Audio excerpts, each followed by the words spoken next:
እንኳን ለቅዱስ አማኑኤል ወርሃዊ መታሰቢያ በዓል እንዲሁም በዚህች ዕለት ታስበው ለሚውሉ ቅዱሳን ወርሃዊና ዓመታዊ መታሰቢያ በዓላቸው በሰላም አደረሳችሁ አደረሰን። በስመ አብ ወወልድ ወመንፈስ ቅዱስ አሐዱ አምላክ አሜን።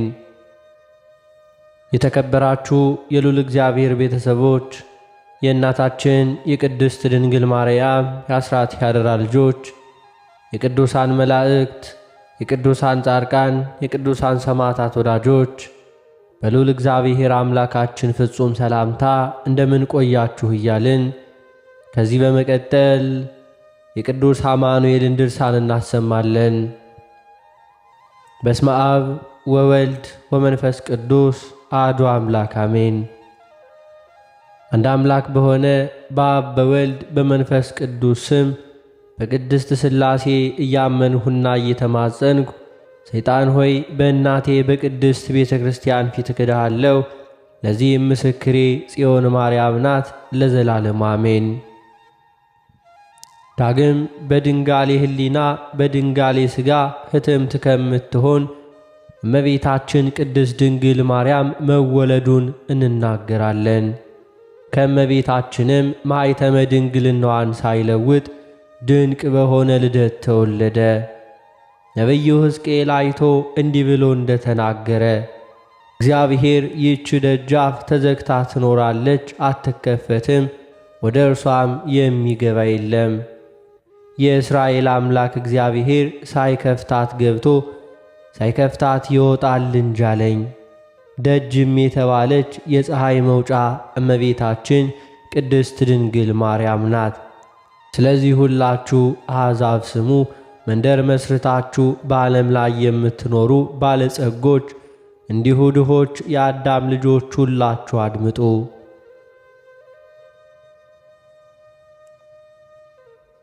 የሕያው የእግዚአብሔር ልጅ ሰውም የሆነ የድንግል ማርያምን ልጅ ልደቱን የማያምኑትን ከሃዲያንን ትዘልፋቸው ዘንድ ኦሪትና ነቢያት እንዳሳፈረቻቸው ሐሰትን የተመሉ አይሁድ ግን የአሳሳቹ ጋኔን ልጆች ናቸውና ላይና ታች ይናገራሉ።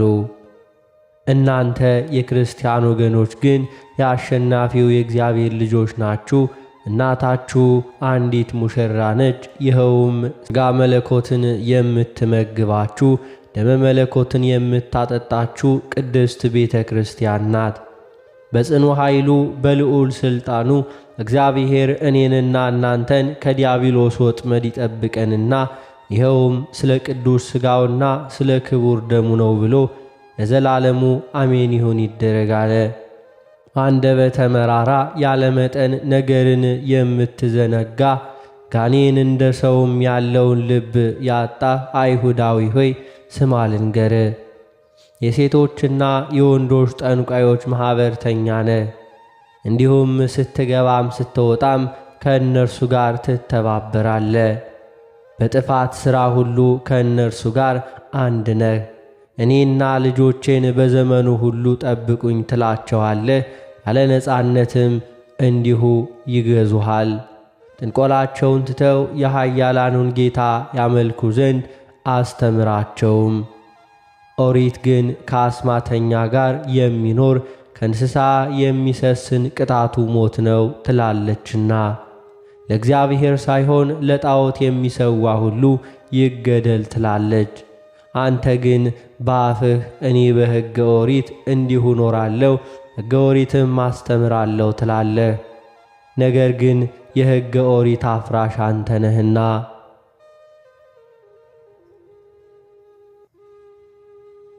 ዳግመኛ በኦሪት ዘዳግም እንዲህ አለ፣ ከአንተ ወገን ሐሰተኛ ነቢይ ወይንም ሕልም አለምሁ የሚል ተነስቶ የምትሃት ተአምራት ቢያደርግ ምልክቱም ወይም ታምራቱን ብታይ አንተን የማታውቁትንና ሌሎች አማልክትን ሄደን እናምልክ ቢልህ ያን ሐሰተኛ ነቢይ ወይንም ሕልም አለምሁ የሚለውን ቃሉን አትስሙ። በፍጹም ልባችሁና በፍጹም ነፍሳችሁ ተወዱት እንደሆነ ያይ ዘንድ እግዚአብሔር አምላካችሁ ሊፈትናችሁ ነውና። ያም ሐሰተኛ ነቢይ ወይም ሕልም አለምሁ የሚል ፈጽሞ ይሙት። ግዛት ታግዶ ከግብፅ ምድር ካወጣህ ከፈጣሪ ከእግዚአብሔር ለይቶ ሊያስትህ ነግሮሃልና። ፈጣሪህ እግዚአብሔር ትፈጽማት ዘንድ ካዘዘ ሕግ ሊያስተውህ ከፈለገ እንግዲህ እንዲህ ያለውን ክፉ ትምህርት የሚያስተምረውን ካንተ ዘንድ ፈጽመህ አጥፋው።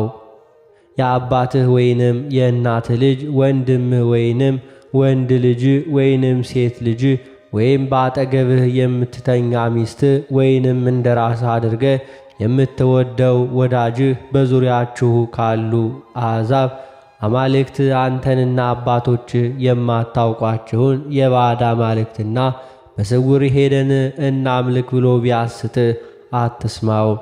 ዓይንህም አትራራለት፣ ልብህም አይዘንለት። ክህደቱን ስለ እርሱ ገልጠህ ንገረው። አስቀድመህ አንተ ድንጋይ ጣልበት፣ ሕዝቡም ሁሉ በድንጋይ ደብድበው ይግደሉት። ጽኑ አገዛዝ ካለበት ከግብፅ ምድር ካወጣህ ከፈጣሪ ከእግዚአብሔር ሊያርቅህ ወዷልና። እስራኤላዊ የሆነ ሁሉ ይህን ሰምቶ ይፈራል። ከእናንተ ወገን እንደዚህ ያለ ኃጢአት ደግመው አይሰሩም አለ።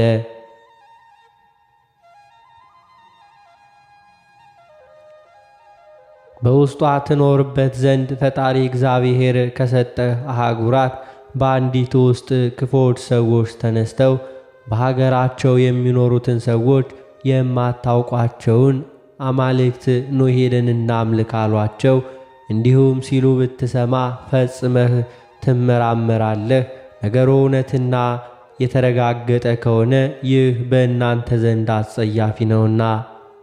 በዚያች ሀገር የምትኖሩ ሁላችሁ በጦር ፈጽማችሁ ግደሏቸው፣ ፈጽማችሁ እርገሟቸው።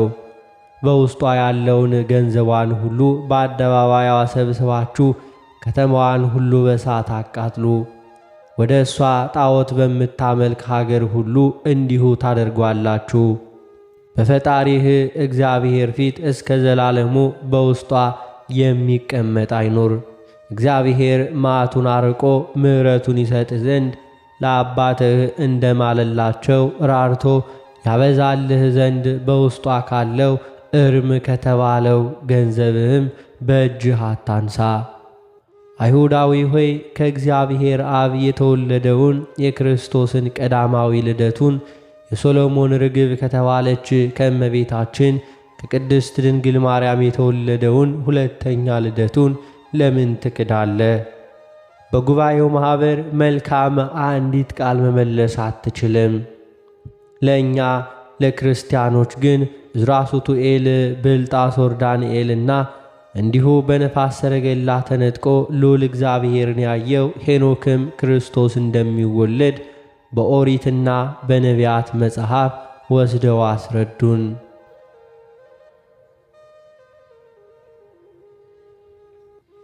እርሱም የልዑል ጸሐፊ ትእዛዝ ተባለ። እኔም እውነት በእውነት የልዑል ጸሐፊ ሕጉ ነው እያልኩኝ እወስደዋለሁ። ክፉ ጥፋት አይሁዳዊንና ወንጌልን የሚክዱትን ሁሉ በመጽሐፍ የሚያሳፍር ለሕዝበ ክርስቲያንም በትንቢቱ በትር ኃይል የሚሰጣቸው ለምእመናንም የቸርነት ዘውድ የሚያቀዳጃቸው በማይናወጥ ዓለት ላይ ልቦናቸውን የሚያንጽ ነው። ይኸውም ማለት የተባለ ክርስቶስ አምላክ ነው። ሙሴም 40 ቀንና 40 ሌሊት ጾመ። ከእግዚአብሔር እጅም 10 ሕግጋት የተጻፈበትን ጽላት ተቀበለ።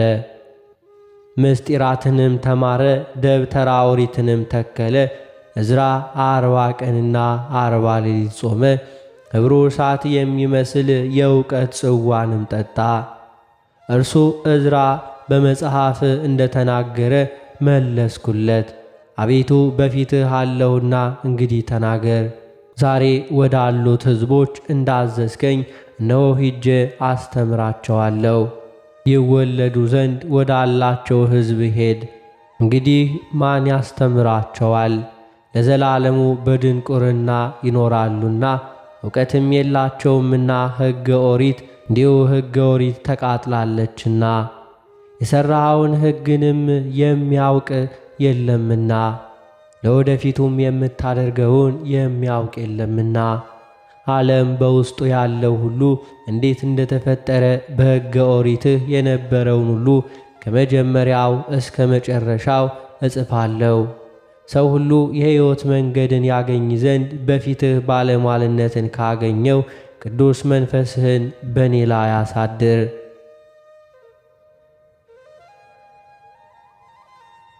መለሰልኝም እንዲህም አለኝ፣ ሄደህ ወገኖችህን ሰብስባቸው፣ እስከ 30 ቀንም እንዳይፈልጉህ ንገራቸው። አንተ ግን ብዙ ሰሌዳዎችን አዘጋጅ፣ ከአንተ ጋርም ሶርያና ደርበያ ሰላሞያንም ኤቃያንን እንዲሁም አሲሄንን ውሰዳቸው። ጽሕፈት የማያውቁ ናቸውና እነዚህን 5ቱን ሰዎች ከአንተ ጋር ይዘህ ወደ እኔ ትመጣለህ። እኔም የእውቀት ፋና በውስጥህ እንዲሁ አበራለሁ። ትጽፈው ዘንድ ያለህን ጽሕፈት እስክትፈጽም ድረስ አትጠፋም። እግዚአብሔርም እንዳዘዘኝ እሊህን 5ቱን ሰዎች ይዤ ወደ ገዳም ሄደን በዚያ ተቀመጥን። በማግስቱም ቃል እንደኔ መጣ፣ ዕዝራ ብሎም ጠራኝ። አፍህን ከፍተህ የምሰጥህን ጠጣ አለኝ። እኔም አፌን ከፈትሁ። መልኩ እሳት የሚመስል ውሃ የተመላ ጽዋን ሰጠኝ። ተቀብዬም ጠጣው። በጠጣሁትም ጊዜ ልቤ እንዲሁ ጥበብንና ምክርን ተናገረ። በደረቴም ልቡና ይጸና፣ አእምሮዬም ምስጢርን ትጠብቃትና ታስባት ነበር። አንደበቴንም ገልጣ ትናገር ነበር፣ እውቀትም አይገኝብኝም ነበር። ልዑልም ለእሊህ ለ5ቱ ሰዎች ጥበብን ገለጸላቸው። ያውቁትም የነበሩትን ታምራት ሁሉ እንደ ቅደም ተከተሉ ጻፉት። 30 ቀንም በዚያ በገዳም ተቀመጡ። እነርሱ ግን ቀን ሲጽፉ እየዋሉ ማታ ይመገቡ ነበር። እኔ ግን ቀን ለእነርሱ እየነገርኩ ጽፍ ነበር፣ ሌሊትም ዝም አልልም ነበር። እንደዚሁ በዚያ 40 ቀናት 24 መጽሐፍ ተጻፉ።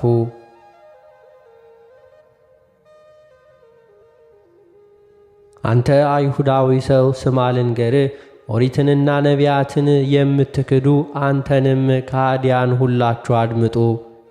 አንተ ግብዝ አይሁዳዊ እስኪ ስማ ልጠይቅህ፣ እንደ ነቢዩ ዕዝራ ኅብሩ እሳት የሚመስል ጽዋ መቼ ጠጣህ? እንደ ነቢዩ ዕዝራ 40 ቀንና 40 ሌሊት መቼ ጾምህ? እንደ ዕዝራስ የልዑል ጸሐፌ ትእዛዝ መቼ ተባልህ? እናንተም እርጉማን አይሁድ አንድ ጊዜ እንዳሽኮኮ በዋሻ ትቀመጣላችሁ፣ አንዳንድ ጊዜም ከጠላቶቻችሁ የተነሳ ከተወላዳችሁባት ምድር ርቃችሁ በተራራና በኮረብታ የምትቀመጡበት ጊዜ አላችሁ። ኢየሩሳሌም የምትኖሩበት ቤትም አትሰሩም፣ መሥዋዕትን አትሰውም፣ ዕጣን አታሳርጉም፣ በጎ መዓዛም አታሸቱም። እግዚአብሔር ለአባቶቻችሁ ሥርዓት እንደ ሠራ ልዑል መልካሙን ሁሉ ከእናንተ አራቀ፣ ርኩሳን ጣዖታትን አምልካችኋልና። ዳግመኛም የክርስቶስን ከማርያም መወለድ አላመናችሁም። ክርስቶስ ፍጹም ሰው እንደሆነ ሁሉ ሄኖክና ዳንኤል የተናገሩትን ትንቢት አልተቀበላችሁም። እናንተ ግን በአንደበታችሁ ምስጋናን በተመላች በደብተራ ኦሪት መቅደስን እንደ ሠራ እንደ ሙሴና እንደ ሊቀ ካህናት አሮን በሕገ ኦሪት እንኖራለን ትላላችሁ። እናንተ ግን በንጽሕት ድንግል ማርያም ሥጋ የወልደ እግዚአብሔርን መወለድ እንዳይናገሩ ኦሪትንና ነቢያትን ሰውራችሁ ተቀብረዋላችሁ። ከቅድስት ድንግል ማርያም የወልደ እግዚአብሔርን መወለድ እንዳይገለጥ የኦሪትን ቃል ተሰውራላችሁ።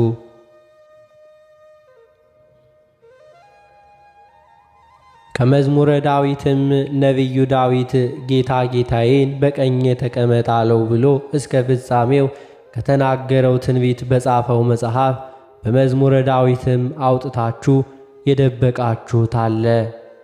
የተናገረውን ትንቢት ሰው ሁሉ አንብቦ በወልደ እግዚአብሔር እንዳያምን የሶሎሞንን መጽሐፍ ጥበብም እንዲሁ አውጥታችሁ ሰውራችሁ ቀብራችኋል። ልዑለ ቃል ነቢዩ ኢሳይያስ ከተናገረው የትንቢት ቃል አውጥታችሁ የሰወራችሁት አለ። ሰው ሁሉ አንብቦ በሕያው ወልደ እግዚአብሔር በስግው ወልደ ማርያም እንዲሁ እንዳያምን የአሸናፊው ወልደ እግዚአብሔርን ምጽአት ለሰው እንዳይናገሩ ከመጽሐፍተ ትንቢትና ከመጽሐፍተ ሐዋርያትም እንዲሁ አውጥታችሁ በምድርም ውስጥ የቀበራችሁት አለ። አንተ የተረገምህ አይሁዳዊ ኀጢአት እንዳትሠራ በደልም እንዲጠፋ አበሳም እንዲደመሰስ አመፃም እንድትወገድ የዘላለም ሕይወትም እንድትመጣ የነቢያት ትንቢትም እንዲፈጸም ለነቢዩ ዳንኤል ቅዱስ ገብርኤል የተናገረውን የክርስቶስን ዓመተ ሥጋዌ በዘመነ ሥጋዌው የሚሆነውን ሁሉ ስማይ ልንገርህ። በአሸናፊው በእግዚአብሔር ልጅና በእመቤታችን በቅድስት ድንግል ማርያም ልጅ ልደት በእውነት የነቢያት ራእይ ተፈጸመ። ብርሃነ ልደቱ በዓለም ተገልጧልና በእውነት የነቢያት ራእይ ሁሉ ደረሰ። የነቢያት ትንቢት ሁሉ ተፈጸመ። የሄኖክና የዳንኤል የትንቢታቸው ቀጠሮ በተፈጸመ ጊዜ ወልደ አብ መጥቶ ከእመቤታችን ቅድስት ድንግል ማርያም ሰው ሆኗልና።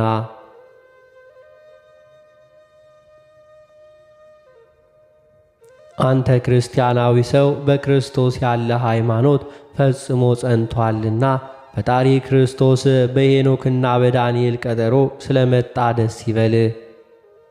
እንደዚሁ አንተ የክርስቲያን ወገን ስማይ ልንገርህ። ነቢዩ ዳንኤል ቅዱሰ ቅዱሳን ያለው ማንን ይመስልሃል? ቅዱሰ ቅዱሳንስ ያለው ወልደ እግዚአብሔርን ነው።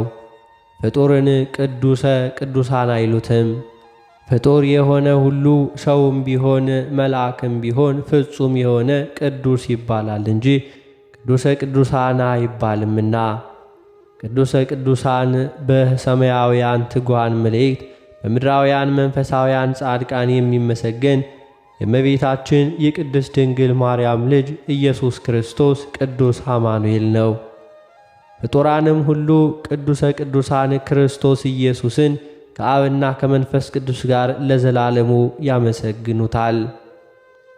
አሁንም ሁላችሁ ማኅበረ አይሁድ ስሙ ልንገራችሁ። አፋችሁ ተዘግቶ መናገር ቢሳናችሁ ከአባቶቻችን ነቢያት እውነተኛ ትንቢት የተነሳ መውጫ መግቢያ መሰማሪያ ብታጡ እንዲሁ ወሪታችሁን በሚያስተምሩ መምህሮቻችን ሐዋርያት ቅዱሳን ጴጥሮስና ቅዱስ ጳውሎስ እስጢፋኖስም መቆምና መቀመጥ መከራከርም ባትችሉ እነሆ የነቢያትን ቃል አጠፋችሁ፣ መጻሕፍቶቻቸውንም ፋቃችሁና ደመሰሳችሁ፣ የታመነውን እውነተኛውን የትንቢትንም ቃል ለውጣችሁ ለራሳችሁ የውሸት መጽሐፍ ጽፋችኋልና።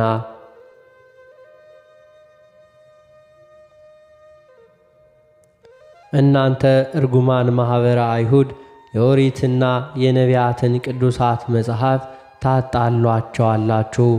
ከአዳም እስከ ኖህ ከኖህ እስከ አብርሃም ዘመን አበው እንዲሁ ከፍላችሁ ሰርታችሁታልና ይልቁንም የኦሪት የዘመን አቆጣጠር አይተባበርም ትሉ ዘንድ ዓመተ ቃየንን ፈጽማችሁ ደመሰሳችሁ። በኢዮቤልም የሚቆጥሩትን ቀመር ነቢያት ግማሹን ፍቃችሁታልና። እናንተ የአጋንንት ተባባሪዎች ክፎች ተኩላዎች ይህንን ሁሉ የዓመፅ ሥራ የሚሠሩት የዋሃን ምእመናንን እየነጠቃችሁ ወደ ክህደት ጉድጓድ ተወረውሯቸው ዘንድ ነው። መድኃኒት በሆነች በክርስቶስ ልደት እንዲያምኑ የቀደሙ የነቢያትን ቃል እያስተባበላችሁ በክርስቶስ ያመንን እኛን ግን ከእናንተ ተንኰል አሸናፊው እግዚአብሔር ይጠብቀን። በቅድስት ብርሃነ ልደቱ በታወቀች ብርሃነ ትንሣኤው ዐይነ ልቦናችንን ያብራልን። ወደ ዘላለም ሕይወት አግብቶ ከቅዱሳን መላእክት ጋር ያኑረን ለዘላለም አሜን።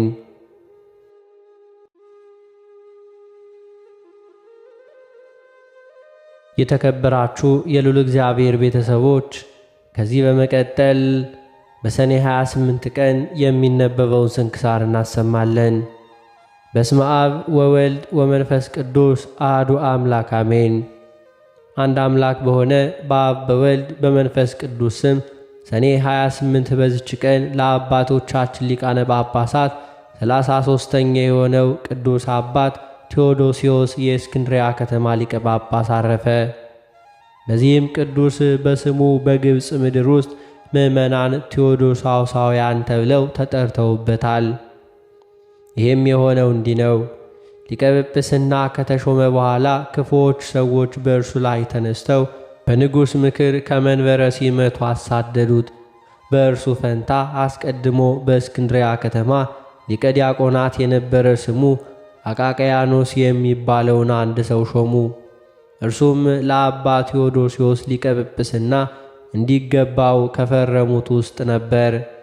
ይህም አባት ወደ ግርማኖስ ሀገር ሂዶ 3 ወሮች ኖረ። በዚያም ወራት በግብፅ ሀገር ንቡረ እድ አባ ሳዊሮስ ነበር። እርሱም ለአባቶቻችን ሐዋርያት እንዲሁም በአትናቴዎስና በዮሐንስ አፈወርቅ ለደረሰባቸው መከራ እያስታወሰ ያጽናናቸው ነበር።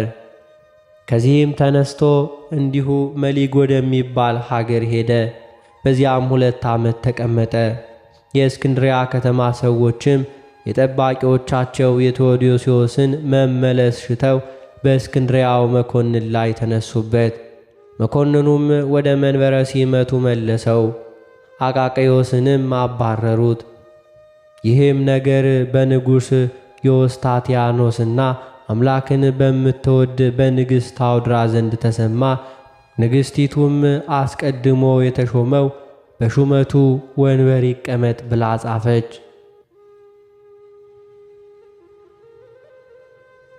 58 ካህናትም ጉባኤ ያደረጉ፣ አስቀድሞ የተሾመ አባ ቴዎዶስዮስ ነው ሲሉ ጻፉ። ይህን ጊዜም አቃቅያኖስ በሕዝብ ፊት ቁሞ ክፉዎችን ሰዎች ስላስገደዱኝ ይህንን ሥራ ለመሥራት ሕግ ተላልፌአለሁ አለ። ከዚህም በኋላ አቃቅዮስን ከውግዘቱ እንዲፈታው፣ ነገር ግን ክህነትንም ሆነ ዲቁናውን ለዘላለሙ እንዳይኖረው ሕዝቡ አባ ቴዎዶስዮስን ለመኑት። አቃቅዮስም አዎ እንዲሁ ይሁን አለ። ይህም አባት ከግዝቱ ፈታው። ሃይማኖቱን ያጠፋ ንጉሡ ግን በከፋች ሃይማኖቱ ሊቀ ጳጳሳት አባ ቴዎዶስዮስ ከእርሱ ጋር የሚስማማ መስሎት በእስክንድርያ ወዳሉት መኳንንቶቹ እንዲህ ብሎ ጻፈ። ሊቀ ጳጳሳት አባ ቴዎዶስዮስ በሃይማኖት ከእኛ ጋር የሚስማማ ከሆነ ሹመት ይጨመርለታል፣ ለእስክንድርያ ከተማ ገዥ ይሆናል። ይህ ካልሆነ ግን ከሹመቱ ይሻር። ይህም አባት ይህን ነገር በሰማ ጊዜ እንዲህ አለ። ሰይጣን በበረሃ ጌታችንንም እንዲሁ ብትሰግድልኝ የዓለምን ነገሥታትና ክብራቸውን ሁሉ እሰጥሃለሁ አለው። ያን ጊዜ ይህ አባ ቴዎዶስዮስ ተነስቶ ከእስክንድርያ ወጣ፣ ወደ ላይኛው ግብፅም ሄደ። በዚያም ሕዝቡን ሁሉ እያስተማራቸው በቀናች ሃይማኖትም እያጸናቸው ጥቂት ቀኖች ኖረ። ንጉሡም አባ ቴዎዶስዮስ ከእስክንድርያ ከተማ እንደወጣ በሰማ ጊዜ እየሸነገለው ወደ እርሱ መልእክት ላከ። እንዲህም አለው፣ እኔ ካንተ ጋር ልነግርህ ካንተም ልባረክ እንድትመክረኝ እሻለሁ። ከዚህ በኋላ ወደ ቁስጥንጥንያ ከተማ ሄደ። የጳጳሳት አለቆችና ሕዝቡ ሁሉ ሰራዊቱም ተቀበሉት። በከፍተኛ ወንበርም ላይ አስቀመጡት። እርስ በርሳቸውም ስለ ሃይማኖት ተከራከሩ። ንጉሡም አብዝቶ ሲሸነግለውና ሲያባብለው ሰነበተ። ቅዱስ አባት ቴዎዶስዮስም ከቅዱሳት መጻሕፍት በመጥቀስ እንዲሁ ይረታው ነበር።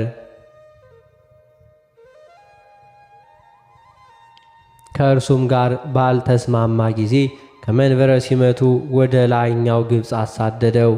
በእርሱም ፈንታ ጳውሎስ የሚባለውን ሰው ሾመው። ጳውሎስም ወደ እስክንድርያ ከተማ በመጣ ጊዜ ሕዝቡ አልተቀበሉትም። ዓመት ሙሉም ኖረ። በእጁም ማንም ቁርባን አልተቀበለም።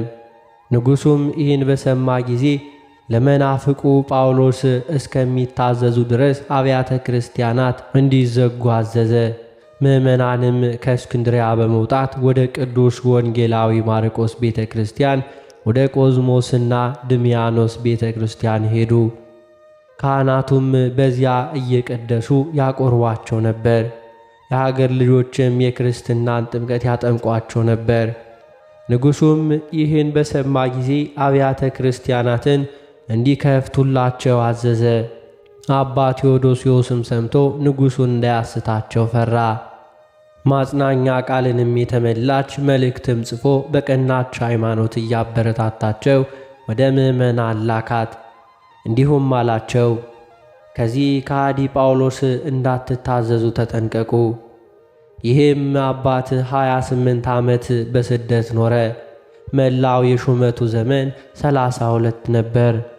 ይኸውም በእስክንድሪያ 4 ዓመት፣ በስደት 28 ዓመት ነው። ይህም አባት ብዙ ድርሳናትን ደርሷል። ምዕመናንም በያዕቆብ ዘመን ያዕቆባውያን እንደተባሉ በሰሙ ጊዜ ቴዎዶስዮሳውያን እንደተባሉ ሲጠሩ ኖሩ። መልካም ጉዞውንም ፈጽሞ በሰላም አረፈ። ለእግዚአብሔር ምስጋና ይሁን። እኛንም በጸሎቱ ይማረን፣ በረከቱም ከእኛ ጋር ትኑር ለዘላለሙ አሜን። ዳግመኛም በዚች ቀን የባስልዮስና የቢፋሞን የባልዲስና የኮቶሎስ የአርዳሚስም መታሰቢያቸው ነው። በረከታቸው ከእኛ ጋር ትኑር ለዘላለሙ አሜን።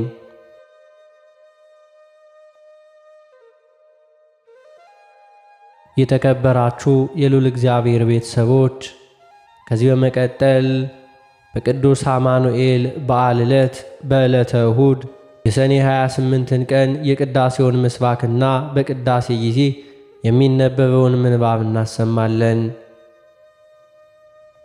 መዝሙር 147 ቁጥር 8 ሰማዩን በደመና ይሸፍናል፣ ለምድርም ዝናምን ያዘጋጃል፣ ሣርን በተራሮች ላይ ያበቅላል።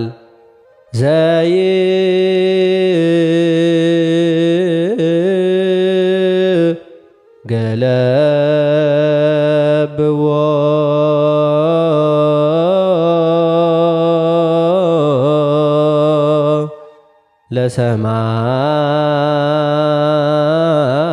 ለሰማይ በደመና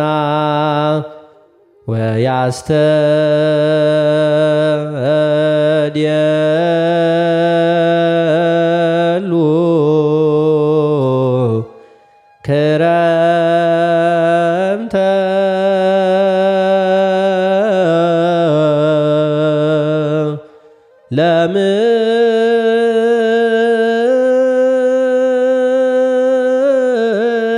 ለምድር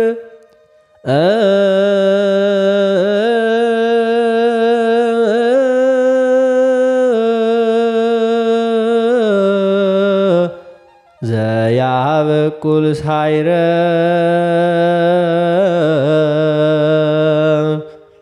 ውስተ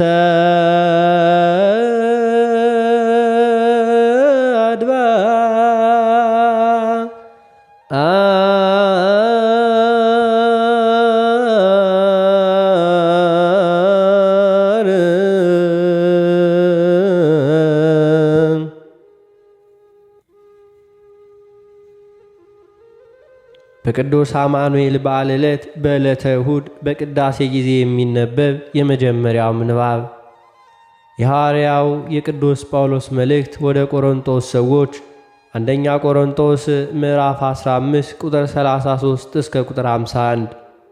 ቃሉም እንዲህ ይላል፣ አትሳቱ፣ ክፉ ባልንጀርነት መልካሙን አመል ያጠፋል። በጽድቅ ንቁ፣ ኀጢአትንም አትስሩ፣ እግዚአብሔርን የማያውቁ አሉና። አሳፍራችሁ ዘንድ ይህን እላለሁ። ነገር ግን ሰው ሙታን እንዴት ይነሳሉ? በምንስ አይነት አካል ይመጣሉ? የሚል ይኖር ይሆናል። አንተ ሞኝ፣ አንተ የምትዘራው ካልሞተ ሕያው አይሆንም። የምትዘራውም ስንዴ ቢሆን ከሌላ አይነት የአንዱ ቢሆን ቅንጣት ብቻ ነው እንጂ የምትዘራው የሚሆነውን አካል አይደለም። እግዚአብሔር ግን እንደወደደ አካሉን ይሰጠዋል። ከዘሮችም ለእያንዳንዱ የገዛ አካሉን ይሰጠዋል። ሥጋ ሁሉ አንድ አይደለም። የሰው ሥጋ ግን አንድ ነው። የእንስሳም ሥጋ ሌላ ነው። የወፎችም ሥጋ ሌላ ነው። የዓሣም ሥጋ ሌላ ነው። ደግሞ ሰማያዊ አካል አለ፣ ምድራዊም አካል አለ። ነገር ግን የሰማያዊው አካል ክብር ልዩ ነው፣ የምድራዊውም አካል ክብር ልዩ ነው። የፀሐይ ክብር አንድ ነው፣ የጨረቃም ክብር ሌላ ነው፣ የከዋክብትም ክብር ሌላ ነው። በክብር አንዱ ኮከብ ከሌላው ኮከብ ይለያልና። የሙታን ትንሣኤ ደግሞ እንዲሁ ነው። በመበስበስ ይዘራል፣ ባለመበስበስ ይነግሣል። በውርደት ይዘራል፣ በክብር ይነሳል። በድካም ይዘራል፣ በኃይል ይነሳል። ፍጥረታዊ አካል ይዘራል፣ መንፈሳዊ አካል ይነሳል። ፍጥረታዊ አካል ካለ መንፈሳዊ አካል ደግሞ አለ። እንዲሁ ደግሞ ፊተኛው ሰው አዳም ሕያው ነፍስ ሆነ ተብሎ ተጽፏል። ኋለኛው አዳም ሕይወትን የሚሰጥ መንፈስ ሆነ። ነገር ግን አስቀድሞ ፍጥረታዊ ቀጥሎም መንፈሳዊ ነው እንጂ መንፈሳዊ መጀመሪያ አይደለም። የፊተኛው ሰው ከመሬት መሬታዊ ነው፣ ሁለተኛው ሰው ከሰማይ ነው። መሬታዊ እንደሆነ መሬታውያን የሆኑ ደግሞ እንዲሁ ናቸው። ሰማያዊው እንደሆነ ሰማያውያን የሆኑት ደግሞ እንዲሁ ናቸው። የዚያንም የመሬታዊውን መልክ እንደለበስን የሰማያዊውን መልክ ደግሞ እንለብሳለን። ነገር ግን ወንድሞች ሆይ ይህን እላለሁ፣ ሥጋና ደም የእግዚአብሔርን መንግሥት ሊወርሱ አይችሉም፣ የሚበሰብሰውም የማይበሰብሰውን አይወርስም።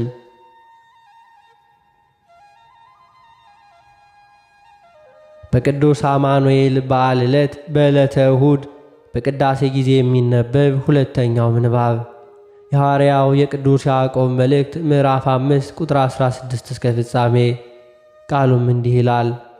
እርስ በርሳችሁ በኀጢአታችሁ ተናዘዙ፣ ተፈወሱም ዘንድ እያንዳንዱ ስለ ሌላው ይጸልይ። የጻድቅ ሰው ጸሎት በሥራዋ እጅግ ኃይል ታደርጋለች። ኤልያስ እንደኛ የሆነ ሰው ነበር። ዝናብም እንዳይዘንብ አጥብቆ ጸለየ። በምድርም ላይ 3 ዓመት ከ6 ወር አልዘነበም። ሁለተኛም ጸለየ፣ ሰማዩም ዝናብን ሰጠ፣ ምድሪቱም ፍሬዋን አበቀለች። ወንድሞች ሆይ ከእናንተ ማንም ከእውነት ቢስት አንዱም ቢመልሰው ኀጢአተኛን ከተሳሳተበት መንገድ የሚመልሰው ነፍሱን ከሞት እንዲያድን የኀጢአት ብዛትን እንዲሸፍን ይወቅ።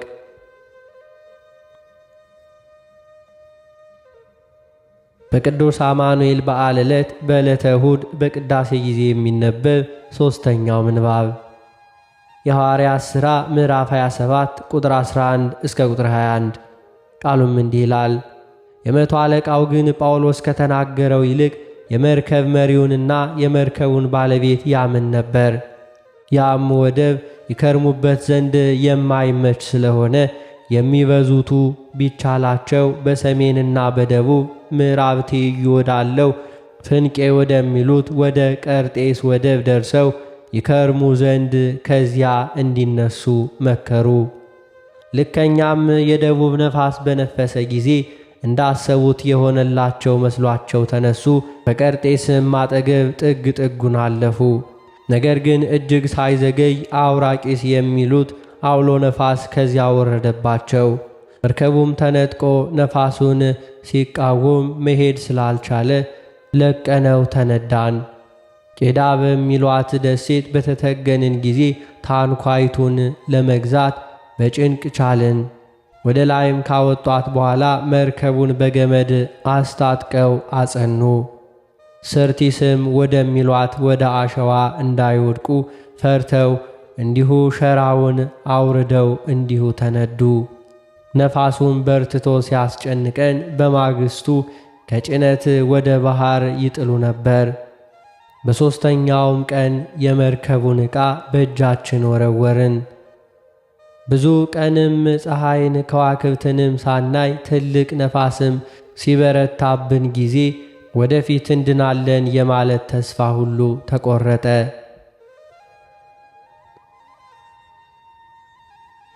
በቅዱስ አማኑኤል በዓል ዕለት በዕለተ እሁድ በቅዳሴ ጊዜ የሚነበብ የወንጌል ምንባብ የሉቃስ ወንጌል ምዕራፍ 8 ቁጥር 1 እስከ ቁጥር 22። ቃሉም እንዲህ ይላል። ከዚህም በኋላ እየሰበከና ስለ እግዚአብሔር መንግሥት የምሥራች እየተናገረ በከተማይቱ በየመንደሩም ያልፍ ነበር። 12ቱም ከእርሱ ጋር ነበሩ። ከክፎች መናፍስትና ከደዌም ተፈውሰው የነበሩ አንዳንድ ሴቶች፣ እነርሱም 7 አጋንንት የወጡላት መግደላዊት የምትባል ማርያም፣ የሄሮድስ አዛዥ የኩዛ ሚስት ዮሐናም፣ ሶስናም ብዙዎች ሌሎች ሆነው በገንዘባቸው ያገለግሉት ነበር። ብዙ ሕዝብም በተሰበሰቡ ጊዜ ከከተማይቱም ሁሉ ወደ እርሱ በመጡ ጊዜ በምሳሌ እንዲህ ሲል ተናገራቸው። ዘሪ ዘሩን ሊዘራ ወጣ። ሲዘራም እያንዳንዱ በመንገድ ዳር ወደቀ፣ ተረገጠ፣ የሰማይ ወፎችም በሉት። ሌላውም በዓለት ላይ ወደቀ። በበቀለ ጊዜም እርጥበት ስላልነበረው ደረቀ። ሌላውም በእሾህ መካከል ወደቀ፣ እሾሁም አብሮ በቀለና አነቀው። ሌላውም በመልካም መሬት ላይ ወደቀ፣ በበቀለም ጊዜ 100 እጥፍ አፈራ። ይህን ብሎ በተናገረ ጊዜ የሚሰማ ጆሮ ያለው ይስማ ብሎ ጮኸ። ደቀ መዛሙርቱም ይህ ምሳሌ ምንድነው ብለው ጠየቁት። እርሱም እንዲህ አለ፣ ለእናንተ የእግዚአብሔርን መንግሥት ምስጢር ማወቅ ተሰጥቷችኋል። ለሌሎች ግን እያዩ እንዳያዩ እየሰሙ እንዳያስተውሉ በምሳሌ ነው።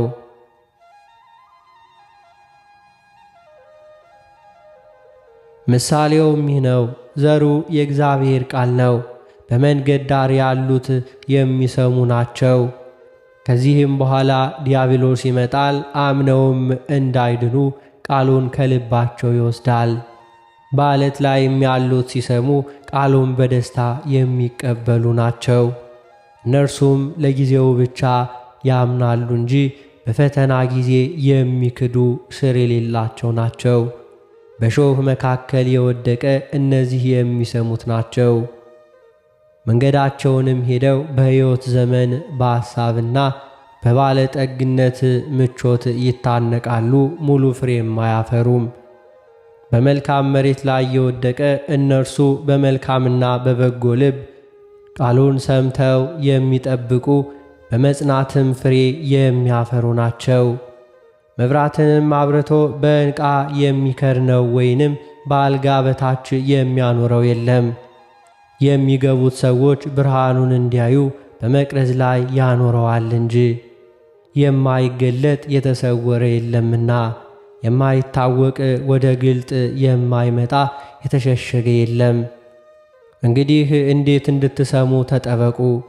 ላለው ሁሉ ይሰጠዋልና፣ ከሌለውም ሁሉ ያው ያለው የሚመስለው እንኳ ይወሰድበታል። እናቱና ወንድሞቹም ወደ እርሱ መጡ። ከሕዝቡም ብዛት የተነሳ ሊያገኙት አልተቻላቸውም። እናትህና ወንድሞችህ ሊያዩ ወደው በውጭ ቆመዋል ብለው ነገሩት። እርሱም መልሶ እናቴና ወንድሞቼስ የእግዚአብሔርን ቃል ሰምተው የሚያደርጉት እለዚህ ናቸው አላቸው።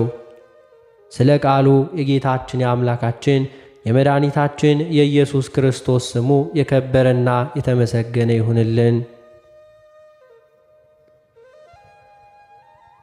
አነሳስቶ ላስጀመረን አስጀምሮ ላስፈጸመን ለጌታችን ለአምላካችን ለመድኃኒታችን ለኢየሱስ ክርስቶስ ክብርና ምስጋና ይገባዋል፣ ዛሬም ዘወትርም ለዘላለም አሜን።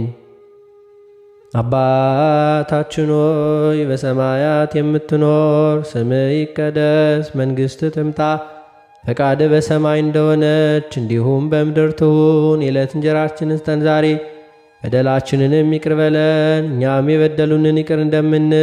አቤቱ ወደ ፈተናም አታግባን ከክፉ ሁሉ አድነን እንጂ መንግሥት ያንተ ናትና፣ ኃይል፣ ክብር፣ ምስጋና ለዘላለሙ አሜን። እመቤታችን ቅድስት ድንግል ማርያም ሆይ በመልአኩ በቅዱስ ገብርኤል ሰላምታ ሰላም እንልሻለን። በሐሳብሽ ድንግል ነሽ፣ በሥጋሽም ድንግል ነሽ። አሸናፊ የልዑል እግዚአብሔር እናት ሆይ ሰላምታ ላንቺ ይገባሻል። ከሴቶች ሁሉ ተለይተሽ አንቺ የተባረክሽ ነሽ፣ የማፀንሽ ፍሬ የተባረከ ነው። ጸጋን የተመላሽ ቅድስት ሆይ ደስ ይበልሽ፣ ልዑል እግዚአብሔር ከአንቺ ጋር ነውና ከተወደደው ልጅሽ ከጌታችን ከመድኃኒታችን ከኢየሱስ ክርስቶስ ዘንድ ይቅርታውንና ምሕረቱን ለምኝልን ኃጢአታችንንም ያስተሰርይልን ዘንድ ለዘላለሙ አሜን።